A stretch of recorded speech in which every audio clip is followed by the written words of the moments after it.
Hey, what's going on everybody, and a warm welcome back to the Whiskey Cove. And on today's episode, we look at 5 Buffalo Trace staples and see what alternatives are out there for you to buy. Run that video.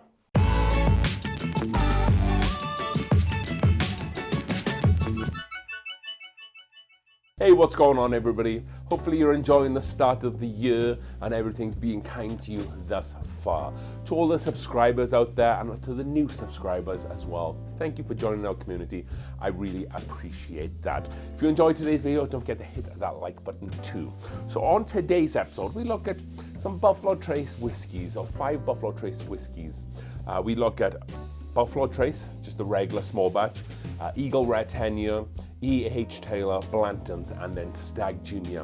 And then we look at possibly some alternatives you can buy if you don't see those 5 around. Because even though Buffalo Trace products are fantastic or great value for money, it's very difficult to get them. And in a lot of different states, it can be even harder as well. So let's just delve straight into things, shall we, folks? So first we're looking at Buffalo Trace. So this is the bottle in question. Buffalo Trace small batch, pretty readily available here in Colorado, but I know in some states it definitely is not. MSRP on this is about $25 to $30, so you want to try and stay in that bracket there. So my first option for you folks out there, if you can't find this, then get the Elijah Craig small batch. So in a lot of kind of $25 to $35 bracket whiskeys, these kind of butt heads a little bit just because it's kind of folks kind of buy one or the other. This is a great replacement for Buffalo Trace because this is just available everywhere.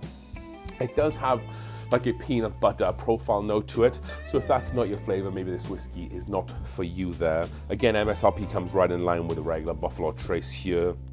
And this is aged around 10 years as well. Also pretty close to the Buffalo Trace small batch there. But what I would go for, I would buy 1792 small batch. So if you can't find that, Elijah Craig's a great alternative, but I would buy this. I just feel like this drink's a hell of a lot better. It has like a really nice bouquet of notes. It's more red fruit and red berry forward as well. And you get really nice oak presence with this without the kind of peanut note of this. This is Elijah Craig is a little bit of a higher rye mash bill, so it does get a little bit more spicier there. So that's why I think the 1792 small batch is the best equivalent to this. So that was the Buffalo Trace. So next up, we take a look at Eagle Rare 10-year. And I've drunk all my Eagle Rare and I need to kind of get another bottle, I think. I think I give my last one away to a friend here. But nevertheless, another bottle that's difficult to find. Sits in the $35 to $40 price bracket, which is great value for 10-year whiskey. However, very difficult to find Eagle Rare. So my first alternative here is technically a bourbon, technically not. It is the Dickel Bottled in Bond 11-year. So they also make the 13-year version of this. It depends what year you get it in. Paid about $40 for this. So it comes in very similar in terms of price to the Eagle Rare. However, you get a year or maybe a possible 3 years on top of that as well. A lot of folks who don't like Dickel don't actually mind the Dickel Bottled in Bond. They think it's a really great release and it doesn't necessarily have a lot of those Dickel properties there. And it is pretty available. I know in some states you might not be able to get it, but I think it's still much more available than the Eagle Rare. So I think this is a good alternative to this. But what I would personally buy, that's going to be the Russell's 10, coming in at 45% alcohol, exactly the same as the Eagle Rare. I paid like $30 for this because it's on sale, but this sits right in line with like $35.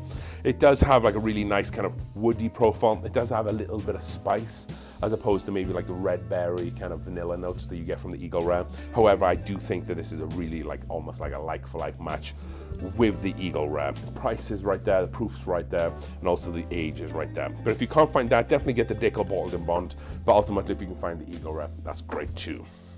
So that was Eagle Rare 10 here. Next up, we're gonna look at E.H. Taylor Bottled in Bond.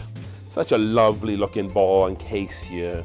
It's just, it has a little bit about E.H. Taylor on the back here. And then it has this really nice yellow tube with a metal top.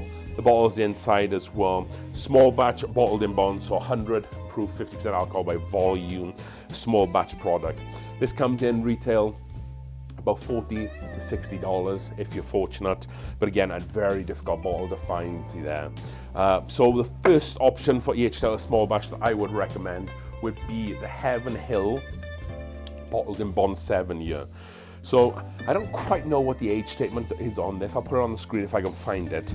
But this, like I said, this is 7 years, coming in around $45 to $55 in MSRP. Again, maybe a bottle that might be difficult to find, but you're definitely going to find this before you find the E.H. Taylor there. And then coming in at 50 proof, 50% alcohol, 100 proof, because it is bottled in bond, much like this counterpart. I think this is a good whiskey to have, but I know that for me personally, for some Elijah Craig's, I do get a lot of that peanut note. I don't get it in this one.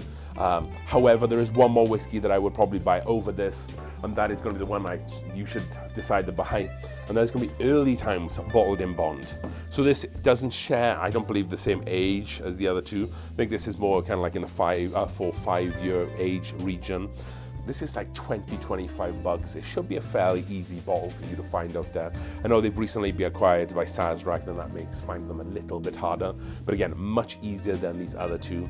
This does have a little bit more of a spicier profile again than kind of the E.H. Taylor. However, for the value, for the taste and also the complexity, it's just a bit of a no-brainer instead if you can't find the E.H. Taylor. And heck, you can buy like 3 of these instead of just 1 of these. However, if you can't find this, get this, but I would get that. So that was E.H. Taylor. So next up, and we're getting to the fun stuff here, is going to be Blantons. Yes, the bottle that everybody wants to try and find. MSRP on this bad boy is around about $50 to $70 if you can find it. Again, a bottle of whiskey that's consistently marked up in stores. However, if you're able to find it for MSRP, pretty damn good value for money for what you're getting. This bottle is coming in at, I always forget the proof of this because it's so funky, 93 proof, which is 46.5% alcohol by volume. Always is a single barrel product. So what I would recommend, if you can find it, or one of the bottles I would recommend, would be Benchmark single barrel. Coming in at 95 proof, so we have 95 proof over here, or 93 proof over here, so very similar. And then also what we're looking at is, it is a Buffalo Trace product as well. And I know that these newer benchmarks haven't been distributed throughout the whole US just yet. Like in Colorado here, we don't really see these that much at all. I actually picked this up in Indianapolis while I was out there. But again, you're only paying like $20 for this. And for the states that it's in, it's you know, it's pretty much, you can find it in any store there. Again, a single barrel product, so they might vary from bottle to bottle, but a really good cheap option if you can't find the Blantons. But what I would recommend is John J. Bowman single barrel. Another bottle that hopefully should be easier to find than Blantons, but at times also can be a very difficult bottle to find as well. But at least if it does hit stores, it generally won't sell out straight away. It might just sit on the shelf or not get marked up. I do think this is a better tasting whiskey than the Blanton, so it definitely wins in that category. It might not have as a fancier as a bottle. And then also as well, this is a single barrel product coming in at 50% alcohol, 100 proof. So again, a little bit more alcohol percentage than the Blantons and then the Benchmark small batch. So if you're fortunate to find this, get this. If you can't get the Blantons, get this. If you want something cheaper, go for the single barrel Benchmark. I don't know why I keep forgetting that. So that was Blantons. So then last up on this list, we have Stag Jr, a crown in whiskey for a lot of whiskey fanatics collections. This is a great bottle of whiskey, fantastic burnt caramel, brown sugar, warm, hot, spicy notes. It's just a hitter of a bottle as well. MSRP on this bad boy is about $60 to $70, which is insane value for money. If you can find it at MSRP, always get this bottle, regardless of what day of the week it is, that's for sure. So this one, I believe, is the 2020 release, coming in at 65.55% alcohol or 131.1 proof. Again, a great value for money. But if you can't find the Stag Jr, I would recommend first up, Maker's Mark Cask Strength.